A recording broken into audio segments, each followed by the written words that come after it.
রে পাদু, কেমন আছিস? মাল পাড়ার খাচ্ছিস না তো? শুনলাম বিয়ে শাদী করেছিস নাকি? হ্যাঁ ভাই, আমি আর মাল খাই না ভাই, আমি ভালো হয়ে গেছি, আমি ভাই বিয়ে করেছি ভাই। হ্যাঁ ভাই, বউ কেমন হলো? বিয়ে হয়ে গেল জানালিও না। তা শ্বশুর বাড়ির লোক বউজন কেমন হলো কেমন? আর তুই আছিস কোথায় এখন?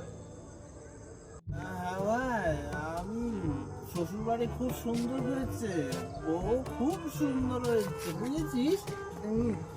দাঁড়া, বউয়ের সঙ্গে কথা বলবি?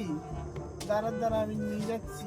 বউ, ও বউ, বউ, বউ, বলছি আমার একটা মাথা না বন্ধু ফোন করেছে, কথা বলবি?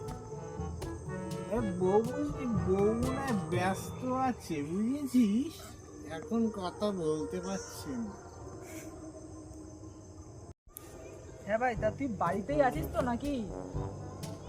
ভাই, আমি এই বাড়িতেই আছি, এই বাড়ির সবাই বসে আছি। এই তো আমার শ্বশুর মশাই এক্ষুনি হেঁটে গেল, আমার স্বামী কি সুন্দর, ভাবতে পারবি না। হ্যাঁ, তা ঠিক আছে। আমি এই খবরের কাগজে 2-3 দিন দেখছিলাম যে মালটার খেলে নাকি সংসারে অশান্তি প্রশান্তি হচ্ছে। তো সেই জন্যই তোকে বললাম মালটার খাওয়াগুলো কিন্তু ছেড়ে দিস।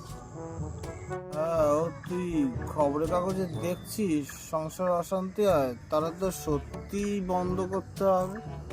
হ্যাঁ ভাই, তা তোকে বলছিটা কি, তোকে সত্যি এই মাল খাওয়াটা বন্ধ করতে হবে। না না, খবরের কাগজ নেওয়া বন্ধ করে দেবো।